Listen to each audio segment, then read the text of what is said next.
테슬라가 가야 시장이 간다. 여러분 저희 미주놀보다 테슬라 영상을 뭐 좀 더 그래픽도 좋고 영상 편집도 잘하는 영상들은 많지만 매일매일 테슬라에 관한 영상들을 꾸준히 두세 편씩 올려드리는 채널은 저희밖에 없죠. 구독, 좋아요, 알림. 여러분이 왜 해야 되는 줄 아시겠죠? 내년에는 보다 더 테슬라 영상을 전문화할 생각인데요. 사실 지금 12월도 조금 그런 시도를 하고 있죠. 하루에 테슬라 영상을 2편에서 3편을 꾸준히 올려드릴 생각인데 주로 오전에는 밤사이 들어온 테슬라의 뉴스들을 필터링해서 좀 올려드릴 거고 그 다음에 장이 끝나고 나서는 오늘 테슬라 움직임이 어떻게 움직였는가에 대한 실전 매매 팁을 덧붙여서 남겨드리겠고 또 한 가지는 속보 중심의 테슬라뿐만 아니라 일론 머스크와 관계된 뿐만 아니라 스페이스X 뿐만 아니라 트위터에 관련된 영상들을 지속적으로 여러분들한테 제공해 드리겠습니다. 구독, 좋아요, 알림 눌러주시고요. 멤버십 요즘도 꾸준히 예전보다 조금 줄긴 했지만 그래도 꾸준히 가입해 주고 계시는데 최근에 또 우주방에 들어오신 분들 정말 적극적으로 활동해 주셔서 너무 감사드려요. 뭐 보니까는 저희 미즈놀에서 그래도 굉장히 오랫동안 구독하신 분들이 이제 저희 분위기를 좀 알고 적극적으로 활동하고 계신데 굉장히 좋아 보입니다. 새로운 신규 회원들이 와서 이렇게 열심히 하시면 방의 분위기가 더욱더 업그레이드가 되죠. 특히 우주방 같은 경우는 지금 U7이라고 자, 첫 번째 운영진들이 뭐 불찰주야 본인들 주식 공부보다도 더 열심히 어떻게 하면 이 우주방을 잘 빌드업 해갈 것인가를 연구하고 또 의논하고 토론하고 또 뭐 저한테 한 소리 듣기도 하고 또 칭찬받기도 하고 하거든요. 아무튼 여러분들을 초대하도록 하겠습니다. 자, 첫 번째 뉴스는 여러분 지금 미국의 전기차 시장이 무너지고 있는 거 아시죠? 네, 무너지고 있어요. 미국의 전기차 기업들이 몇 개가 상장되는지 혹시 아세요? 스타트업 포함해서. 지금 여러분 보고 계시는 게 카누거든요. 뭐 뮬런도 있고 뭐 카바나는 아니지만 이런 기업들을 다 포함해서 뭐 워크홀스 그렇죠? 뭐 로즈타운 뭔지 OTC 마켓으로 빠졌지만 43개입니다. 43개. 그렇게 많아요? 유튜브에 한번 EV 스타트업이라고 쳐보세요. 듣도 보도 못하는 기업들도 정말 많아요. 근데 여러분 그거 아십니까? 그 43개의 기업들 가운데 벌써 5곳은 파산했어요. 그리고 18곳 거의 이제 절반 정도가 심각한 유동성 위기를 겪고 있어서 내년 이맘때 아마 절반 정도가 없어질 수도 있다라고 하는 리포트가 지금 계속 나오고 있고요. 그 중에 절반 정도 한 7곳은 한두 달을 못 버틴다라고 하는 정말 생존을 걱정해야 될 시기네요. 여러분 이러한 모습이 이러한 전기 EV 마켓 근데 이거는 이제 테슬라의 CEO인 일론도 얘기를 했잖아요. 그죠? 그때 리비안이나 뭐 이렇게 루시드 얘기할 때 관건은 대량 생산인데 전기차 기업들이 과연 그 고비를 넘길 수 있을지에 대해서는 확신할 수 없다. 사실 테슬라도 그걸 넘어섰기 때문에 지금 죽었다가 깨어난 거고 뭐 팀 쿡이 전화를 안 받았기 때문에 살아난 것도 있지만 참 역사가 아이러니한 것 같아요. 그렇죠? 저는 그런 생각을 해봐요. 스티브 잡스가 안 죽었다고 한다면 일론의 오퍼를 받았을까 안 받았을까? 전 받았을 거라고 봐요. 받았을 거라고 봐요. 같은 엔지니어 출신이기 때문에 그 DNA를 알죠. 자, 오늘은 이제 이 소식인데요. 제2의 테슬라를 꿈꾸는 미국의 스타트업들, 일명 테슬라 워너비 업체들이 심각한 유동성 위기를 겪고 있다는 소식입니다. 자, 월스트리트 저널에 따르면 2020년부터 22년까지 미국 주식시장에 상장된 전기차 및 배터리 관련 스타트업 43곳을 자체 조사했습니다. 월스트리트 저널에서 그랬더니 18개 업체가 24년 말까지 내년 이맘때까지 비용을 줄이거나 새로운 투자 자금을 조달하지 못하면 유동성 위기에 처할 것이다. 쉽게 말해서 망할 거라는 얘기죠. 16곳은 2025년 또는 그 이후에 현금이 고갈될 것으로 예상되고 있다는데 이 안에는 루시드나 리비안 같은 기업들도 포함되어 있다라는 사실이 놀라울 뿐이죠. 자, 이미 현금 부족으로 타격을 입은 곳도 있습니다. 라이드, 로즈타운 모터스, 프로테라, 얼마 전에 상장 폐지됐죠. 일렉트릭 레스트 마일 솔루션. 이 세 곳은 이미 파산했고요. 지금 말씀드린 라이드, 프로테라, 일렉트릭 레스토레이션. 그다음 배터리 제조업체인 로미오 파워와 충전업체 볼타 등 두 곳도 각각 니콜라와 쉘에 인수됐습니다. 아니 니콜라는 지네들도 못하면서 누굴 인수하고 난리야. 아무튼 자 문제는요. 신규 자금 조달이 쉽지 않다는 점이에요. 차량을 언제부터 생산할 수 있을지 불분명한 데다가 생산에 돌입하더라도 테슬라 등 전기차 시장을 주도하는 업체들이 가격 인하 경쟁을 벌이면서 이익을 내기가 매우 어렵습니다. 아시다시피 루시드는 사우디아라비아의 거대 자금을 등에 업고 태어났고 리비아는 아마존의 배송에 그걸 갖고 태어났는데 뭔가 처음 상장됐을 때하고는 다른 모습을 현재 보여주고 있죠. 자, 실내로 패러데이 퓨처는 2021년 자율주행 및 안면 인식 기능이 탑재된 미래형 전기차를 앞세워 투자자들에게 기록적인 매출을 약속했습니다. 즉 IPO에서 약 10억 달러를 끌어모았지만 문제는 공급망 차질을 빚으면서 생산이 지연됐고요.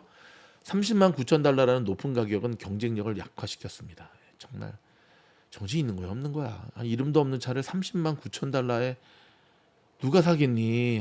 답답해라 참말로. 쟤네 보고 하는 소리입니다. 여러분. 자, 이 회사는 올해 3분기 하루 평균 87만 5천 달러를 지출해 하루에 87만 불. 와, 현금 부족 위기에 놓였고요. 9월 말 현재 보유 중인 현금성 자산은 860만 달러에 불과합니다. 곧 파산하겠죠. 대부분의 전기차 스타트업이 패러데이 퓨처와 비슷한 상황으로 투자자들은 과거와 달리 지금 자금 투입을 망설이고 있죠. 투입 안 하죠. 이는 상장 스타트업들의 주가가 상장 첫날과 비교해 평균 몇 프로? 80% 이상 하락한 것에도 확인이 되고 있죠. 자, 사진 하나 보여드릴게요, 여러분.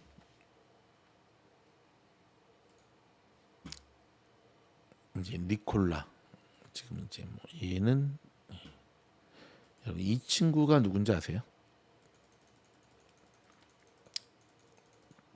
니콜라 창업자예요. 예. 월가에서는 자만심과 거짓말로 몰락한 제 얘기가 아닙니다. 야파네스에서 그렇게 제목 달았습니다. 테슬라의 라이벌이라고 표현하는데 드레버 밀턴이라는 친구죠. 이 친구가 바로 언덕 위에서 니콜라 밀어라라고 이제 했다가 걸려가지고 이제 제대로 이제. 근데 이번에 맨하튼 법원에 지금 소송당했잖아요. 27년 혹은 그 이상의 종신형이 처할 수도 있는 상황입니다. 근데 끝까지 뻔뻔하네. 자기는 범죄를 저지르지 않았답니다. 야 이씨 언덕에서 차 굴린 게 범죄 저지르지 않은 거야. 참말. 밀턴이라는 친구. 여러분 니콜라잖아요. 참 차는 멋있게 잘 만들었는데 그쵸? 힌덴버그의 공매도를 제대로 한번 두드려 맞고 실제로 트럭이 작동되지도 않았다고 인정을 했죠 결국은. 힌덴버그가 이제 이 공매도 리포트를 때렸을 때 공매도 리포트를 보면 수십 개의 거짓말 위에 만들어진 복잡한 사기다. 거짓말 한두 개가 한 게 아니죠. 이 회사는 이 힌덴버그의 힌덴부르크죠. 보도 직후에도 트럭이 실제로 작동하지 않았다고 인정했지만 힌덴부르크의 주장도 그러니까 너무 심하게 우리를 막 도매급 취급했다라고도 막 그러니까 좀 잘못을 인정하려면 깨끗이 하든지.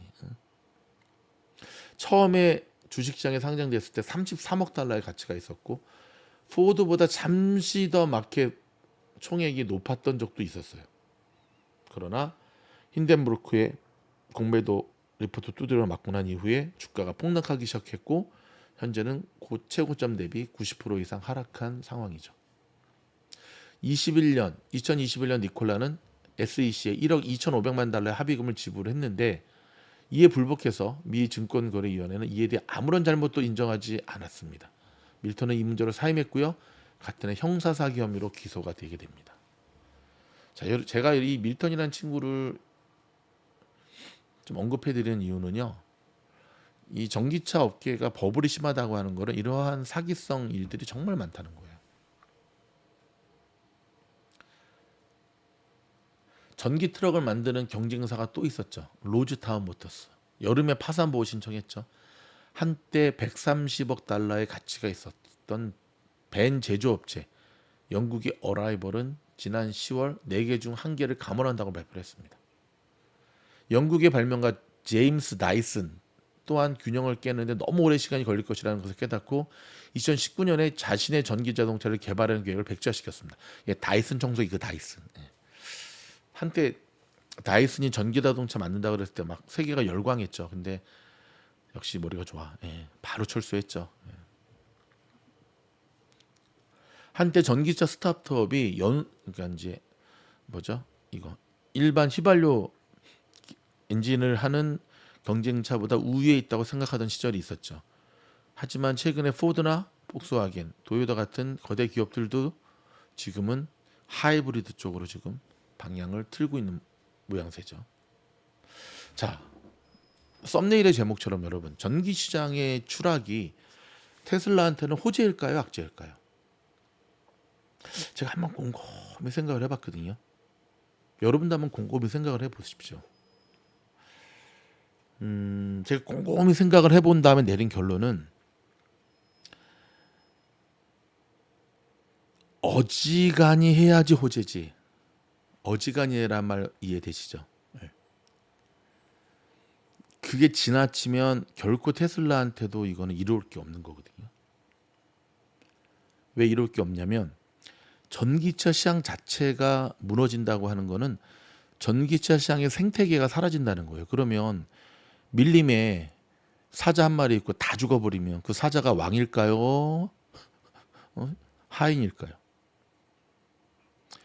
전기차 EV 마켓의 플랫폼 자체가 무너져 버리면 결코 테슬라한테는 호재는 아니죠. 그렇죠? 근데 여기에 대해서 이제 반론도 만만치 않죠. 설마 무너지겠냐? 그래도 벤츠나 BMW나 현대차나 뭐 여전히 만들고 있는데, 그렇죠? 그거는 참 다행스러운 일이죠. 함께 파이를 키워갈 수 있다라고 하는 것.